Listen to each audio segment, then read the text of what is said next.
Shalom, selamat pagi jemaat Tuhan. Mari kita datang dalam doa pagi online pagi ini dengan syukur kepadanya.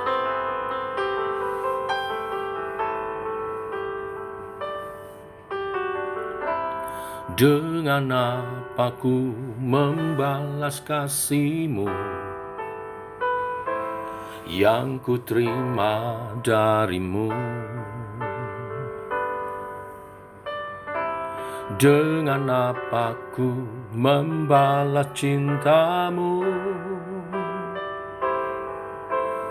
Oh Yesusku, ku mau selalu bersyukur, selalu bersyukur.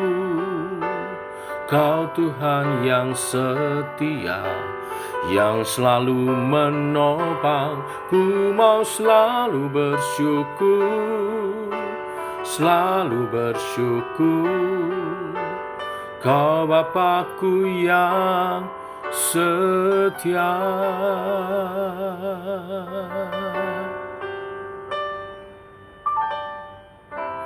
Dengan apa ku membalas kasih-Mu yang ku terima dari-Mu? Dengan apa ku membalas cinta-Mu? Oh Yesusku, ku mau selalu bersyukur, selalu bersyukur. Kau Tuhan yang setia, yang selalu menopang. Ku mau selalu bersyukur, selalu bersyukur. Kau Bapa-Ku yang setia.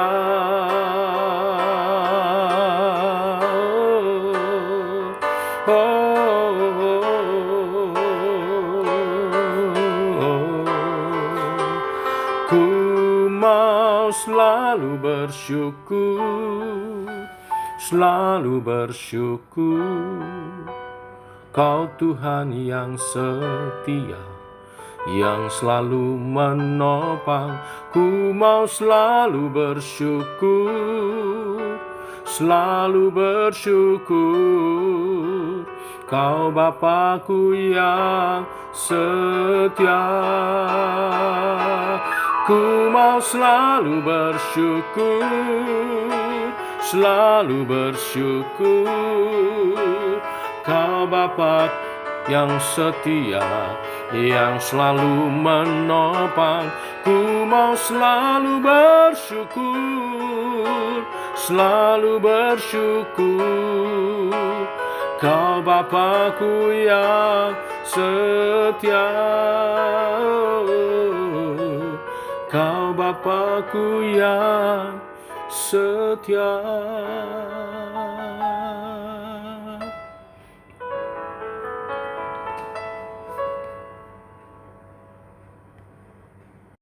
Terima kasih Tuhan, bersyukur untuk kasih setia-Mu yang selalu baru dalam hidup kami. Demikian hari ini kami menerimanya saat kami bangun dalam keadaan sehat dan boleh merenungkan firman-Mu mengawali segala hari kami. Berfirman Bapa, kami siap mendengar. Dalam nama Tuhan Yesus kami berdoa. Amin. Bapak Ibu, jemaat Tuhan, mari kita lanjutkan renungan firman Tuhan pada pagi hari ini.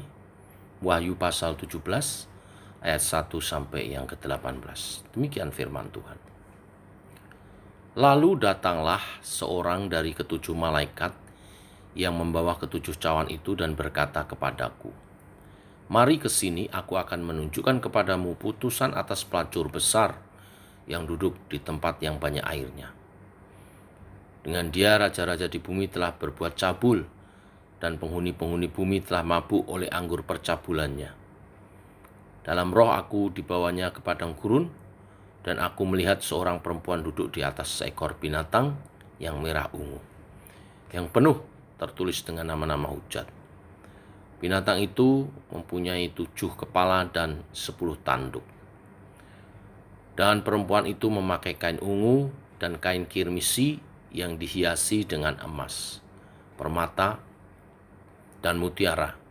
Dan di tangannya ada suatu cawan emas penuh dengan segala kekejian dan kenajisan percabulannya.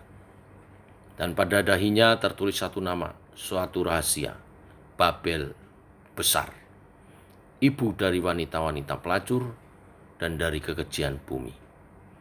Aku melihat perempuan itu mabuk oleh darah orang-orang kudus dan darah saksi-saksi Yesus.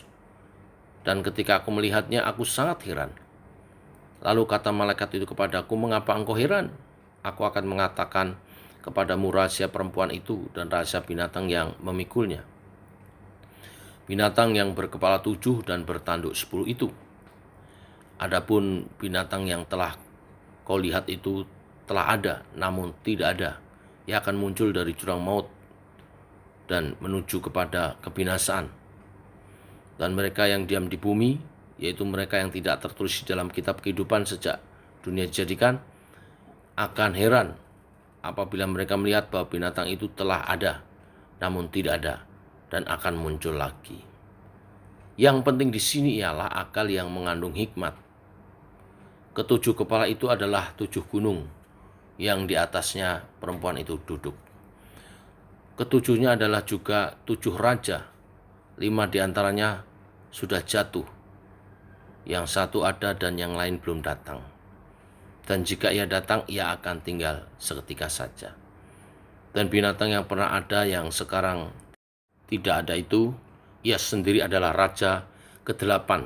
Dan namun demikian, satu dari ketujuh itu, dan ia menuju kepada kebinasaan. Dan ke-10 tanduk yang telah kau lihat itu adalah 10 raja yang belum mulai memerintah, tetapi 1 jam lamanya mereka akan menerima kuasa sebagai raja bersama-sama dengan binatang itu. Mereka sia sekata, kekuatan dan kekuasaan mereka berikan kepada binatang itu. Mereka akan berperang melawan anak domba, tetapi anak domba akan mengalahkan mereka, karena ia adalah Tuhan di atas segala tuan dan raja di atas segala raja. Mereka bersama-sama dengan dia juga akan menang, yaitu mereka yang terpanggil, yang telah dipilih dan yang setia. Lalu ia berkata kepadaku, semua air yang telah kau lihat di mana wanita pelacur itu duduk adalah bangsa-bangsa dan rakyat banyak dan kaum dan bahasa. Dan ke-10 tanduk yang telah kau lihat itu serta binatang itu akan membenci pelacur itu, dan mereka akan membuat dia menjadi sunyi dan telanjang, dan mereka akan memakan dagingnya dan membakarnya dengan api. Sebab Allah telah menerangi hati mereka untuk melakukan kehendaknya dengan seia sekata, dan untuk memberitakan pemerintahan mereka kepada binatang itu, sampai segala firman Allah telah digenapi. Dan perempuan yang telah kau lihat itu adalah kota besar yang memerintah atas raja-raja di bumi.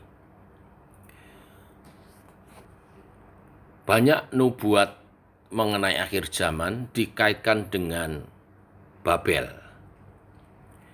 Kita mengenal Babel dalam peristiwa Menara Babel di Kejadian 11 yang memperlihatkan pemberontakan manusia kepada Allah. Manusia seolah-olah ingin mengatakan tidak perlu Allah lagi. Manusia ingin menjadi Allah bagi dirinya sendiri. Karena itu manusia membangun Menara Babel agar manusia tidak begitu saja dimusnahkan oleh Allah, seperti dalam peristiwa air bah sebelumnya. Semangat Babel ini dilukiskan dalam simbol figur seorang pelacur besar yang sedang duduk di atas ekor binatang berkepala 7 dan bertanduk 10. Seperti yang kita baca tadi di ayat 3-7. Pelacur ini memiliki daya pikat yang luar biasa.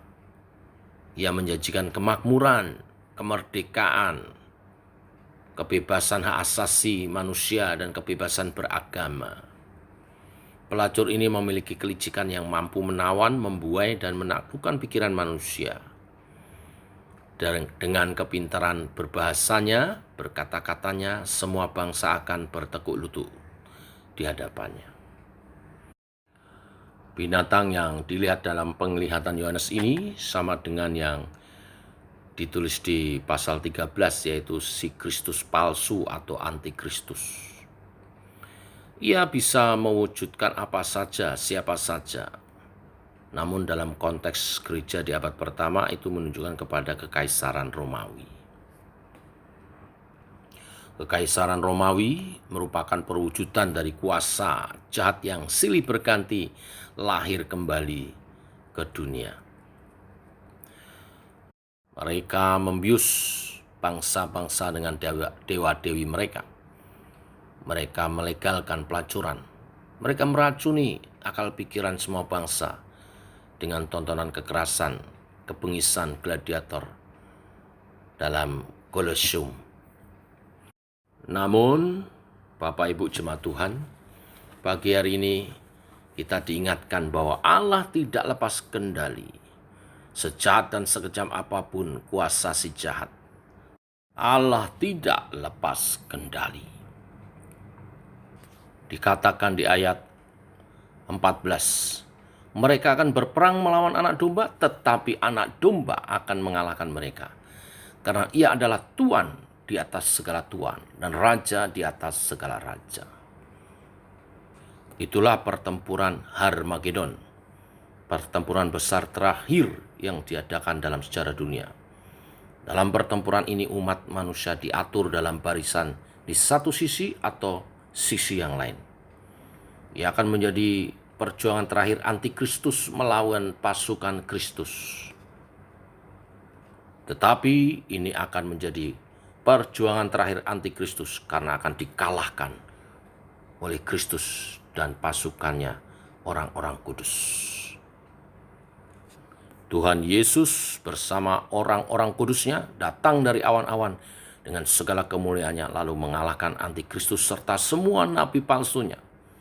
Itulah akhir peperangan besar di Harmagedon. Itulah akhir dari kekuasaan antikristus di dunia.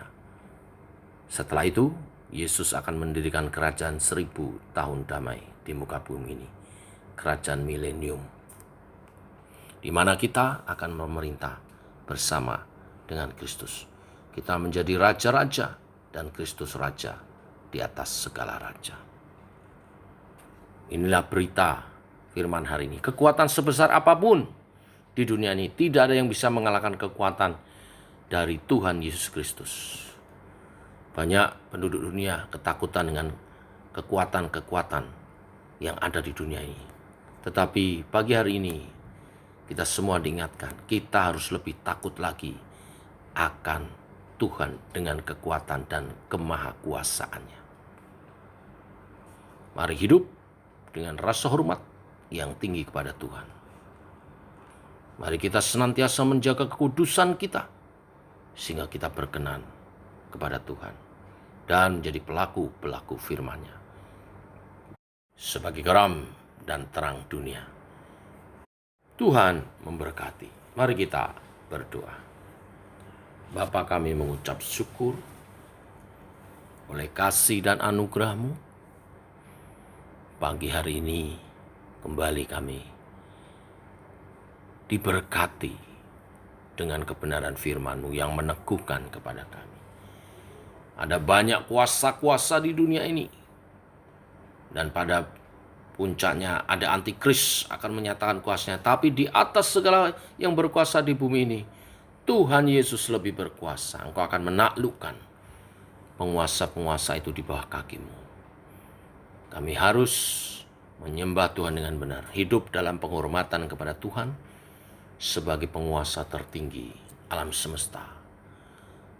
Yesus Kristus Tuhan dan Raja kami dimuliakan atas hidup kami. Bimbing sepanjang hari ini, hidup kami memuliakan Tuhan dalam pengagungan kepada-Mu, dalam penyembahan sebagai penyembah-penyembah dalam roh dan kebenaran yang menyatakan kemuliaan Kristus dan menjadi garam dan terang bagi dunia.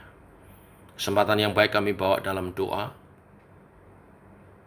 acara ibadah doa sebentar malam, di mana umatmu membangun menara doa, karena menyadari kekuatannya datang dari Tuhan. Kami sujud menyembah kepadamu. Berkati hamba-hambamu yang akan melayani, dan anak-anakmu yang menyampaikan pujian penyembahannya, juga kesaksiannya. Biar kami saling membangun di dalam Engkau. Urapi dan lawat umat Tuhan dalam menara doa malam hari ini. Yang sakit disembuhkan.